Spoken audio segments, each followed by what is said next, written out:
হেল্পলাইনে আজকের ভিডিওটা থাকছে ইমোর একটি সেটিং সম্পর্কে। এই সেটিংটি যদি আপনি করে রাখেন তাহলে আপনার বন্ধু বান্ধব আত্মীয় স্বজন যেই মেসেজ দিক না কেন সঙ্গে সঙ্গে সেটা নোটিফিকেশন বারে দেখাবে না। অনেক সময় দেখা যায় আমাদের বন্ধু বা কাছের লোক মেসেজ দিলে সেটা নোটিফিকেশন বারে সোয়াইপ করলে সম্পূর্ণ মেসেজটি এখানে দেখা যায়। আজকের এই সেটিংটি যদি আপনি করে রাখেন তাহলে ইমো অ্যাপে যে মেসেজগুলো আসে সেগুলো সরাসরি নোটিফিকেশন বারে দেখতে পারবেন না। যখন আপনি ইমো অ্যাপে ঢুকবেন তখন মেসেজটার ডিটেলস দেখতে পারবেন।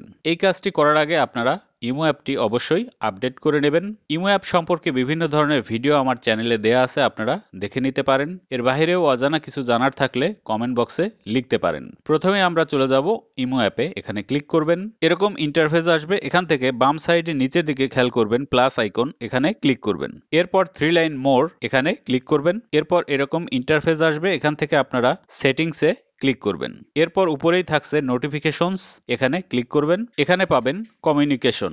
এরপর ভিডিওর মূল বিষয় ফ্রেন্ডস মেসেজেস, এখানে ক্লিক করবেন। ডিফল্ট এটা অন করা থাকে। শো মেসেজ প্রিভিউ ডান পাশে এর বাটনটি, এখানে একটি ক্লিক করবেন, এটা অফ হয়ে যাবে। ইচ্ছা হলে পরবর্তীতে আপনি চালু করে নিতে পারবেন। এরপর ব্যাকে আসবেন। এই একই কাজ আপনি গ্রুপ মেসেজের ক্ষেত্রেও করতে পারবেন। এখানে ক্লিক করবেন। দেখুন এখানেও ওই একই অপশন দেয়া আছে, শো মেসেজ প্রিভিউ। ডান পাশে এই বাটনটি যদি আপনি একটি ক্লিক করেন তাহলে এটিও বন্ধ হয়ে যাবে। এভাবে আপনি ইমোর সকল মেসেজের মেসেজ প্রিভিউ বন্ধ করে দিতে পারবেন। ভিডিওটি ভালো লাগলে অবশ্যই লাইক কমেন্ট দেবেন, শেয়ার করবেন বন্ধুদের মাঝে। আর যারা এখনো আমার চ্যানেলটি সাবস্ক্রাইব করেননি অনুরোধ রইল সাবস্ক্রাইব করবেন। ভালো থাকবেন, আল্লাহ হাফেজ।